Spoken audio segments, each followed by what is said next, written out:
In today's video, we're gonna explore why some people want to avoid using a computer to make electronic music. It's an especially interesting question because computers and music software is not only powerful, but also very budget friendly. So why is it that Dawless synth setups have become increasingly more popular, say the last 5 or 10 years? The concept of a Dawless synth setup have existed for a really long time because, believe it or not, back in the day not everyone had a computer. Heck, back in the day there weren't almost any computers. But today Dawless simply means that you don't use a computer with a DAW as the center of your setups, and you instead rely on hardware, sequencers, samplers, drum machines and synths. And let's get the obvious meme out of the way. Most who go Dawless and use primarily hardware synth setups, they own a computer and they quite possibly own a DAW as well. You know, most of us aren't fanatics who would never touch a computer with a stick. We just find that hardware synth setups are special to us. So let's explore that. The reason why I love Dawless so much is because music making has always been a very visceral experience for me. So the more hands-on control, the more tactile feel I can get, the easier it is for me to connect with and get to that place where I can focus on making music. And in the end, that's really it. Besides, I'm all about the gear, man. I just love me some good old toys to play with. Dawless became more popular with the introduction of affordable synthesizers from, I'd say, 2010 and forward. And no, I'm not talking about Behringer. There was plenty of budget-friendly synths before Behringer. Korg Volkas was among the first, and Arturia Mini Brute, for example. Behringer don't have monopoly on affordable synths. Now, the resurgence of Dawless, even though music software has become really advanced and really user-friendly, the resurgence still has to do with how computers dominate every aspect of our lives. You know, screens and multifunction devices are everywhere. Everything demands your attention, from the smartphone to the smart fridge. And frankly, many of us find that exhausting. So when somebody is trolling on a synth Facebook group and they say, well, you know, there's a computer inside an MPC, they kind of miss the point. You don't surf the web with your MPC. There is no social media on your MPC. There's no notification, no Word, no Excel, no mouse and keyboard. It's a device that you don't associate with everyday tasks. If you are being very reductive about it, an MPC is a computer, of course, but holistically it's a musical instrument, whereas a personal computer, whether Windows or Mac or Linux, it's a multi-purpose tool and communications device that just so happens to also be able to be a sort of musical instrument. But it's also a lot more. And you, generally speaking, have to connect enough peripherals and make them work seamlessly with your software in order to turn the computer into an instrument. I like Dawless because I have option impairment.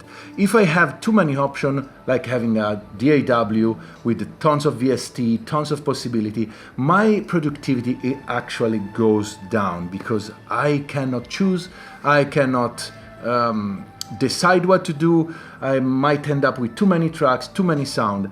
So I love to have few machines, and I like that those machines do one thing very good.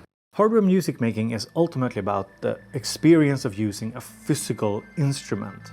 You could also say it's about the sound, but here I think there's a level of placebo in play, and we should all know by now that the gap between software and hardware is like really, really tiny. Making music with physical objects feels like the right thing to do. It feels like the way it should be happening. If my Op6 is what's making the lead sound, I want to lean over to it and change the sound. What I really don't like is trying to come back to a project.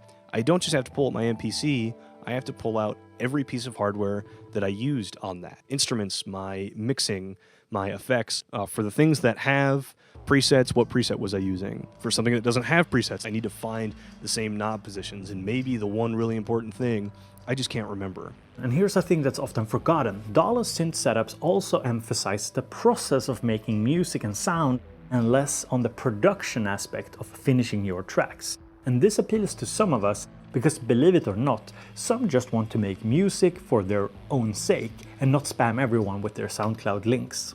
Instead, they're spamming you with YouTube links to their 30-minute Dawless jams, but it's all good. It's also a fact that Dawless synth setups offer something more immediate than a DAW-based setup. Even with a good MIDI controller like the Machina Mark III, which has a one-to-one integration with its software and it's probably the best integrated MIDI controller out there, it's still different than just flicking on the power switch on hardware synth and just go. On computers there's updates, there's notifications, there's software crashes, there's latency, there's things needed to be hooked up to the computer and so on. Hardware synths, grooveboxes and U-Rack is just there, ready to go when you get home from work, sitting in front of a computer all day, and I think that's part of the appeal. It brought me out of the computer screen into the physical world of tapping the pads and twisting the knobs and making music without staring at screen at all, and having a lot of fun with that. Another thing is that I'm an engineer and I do like tech in general, and for me Dawless is kind of a good combination of tech and music production. On a day-to-day basis, many people contact me telling me that Dawless synth setups or just hardware synth setups have revitalized their love for music, and I understand why. It's focused on immediate fun and easy jamming. It's equivalent to just picking up a guitar and jam away. And yeah, I kind of forgot that I have my AirPods in for half the shoot, so sorry. Many of us who are into Dawless associate DAWs with music production, not just playing music for music's own sake. I'm not saying that you can't jam with a DAW, or that using a DAW isn't about making like music for its own sake. You absolutely can, but what I'm saying is that DAWs is a production-focused environment. It's built for you to create finished music. And kind of ironically, there's this idea that Dawless jammers don't finish their tracks, they just jam. They just make music to have fun?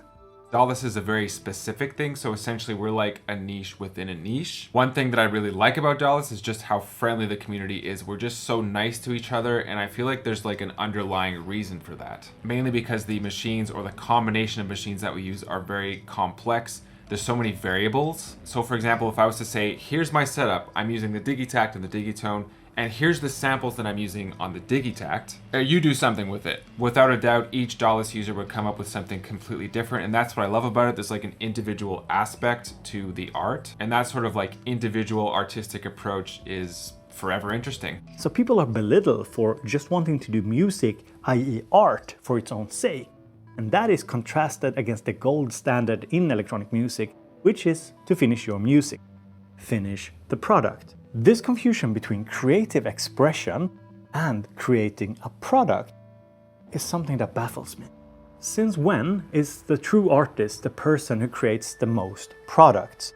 It is a music industry standard that has become so ingrained in us, especially in electronic music circle, that we sometimes forget that art for art's own sake is important. In guitar circles, for example, a lot of people would never write a single song. They just develop their playing and enjoy themselves, and that's fine. If you pick up painting as a hobby, no one asks you when your first exhibition is. For me, using hardware only gives me the opportunity to connect with the audience. I don't need to watch the screen the whole time, and it gives really a nice experience if you have to perform.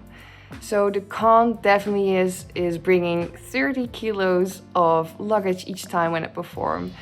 And it gives sometimes some technical challenges as well. But in the end, I do love both, and I would definitely mix them up. At the end of the day, the Dawless movement, if it can be called a movement at all, is simply about enjoying sound, having fun, expressing oneself, and not being so focused on turning music into work. DAWs are after all built for you to be able to write, produce, mix and master music that can be distributed and sold. So ultimately, Dawless jamming is sort of a counterculture to this notion that electronic music has to be about making a product. Electronic music doesn't have to be associated with being productive. It can just be about having fun making music, and that's it. But does that mean that you can't ever use a DAW if you also like Dawless music making? Of course not. Aren't you allowed to jam with your guitar just because you also write and record songs? Like, frankly, very few people I have ever interacted with are that dogmatic about Dawless. Most just want to have fun with their synths, chill after a long day of work, make some music, and not care about making a product. People share their jams because it's fun to be part of something, exploring sound and music at their own pace and sharing that with the community. And there's nothing wrong with that. This is just what the doctor ordered for our minds that are super influenced by the standards imposed of us by the hyper-capitalistic music industry. Dawless jamming is ultimately about going back to the roots, just making music for no other reason than the music itself. Thank you for watching.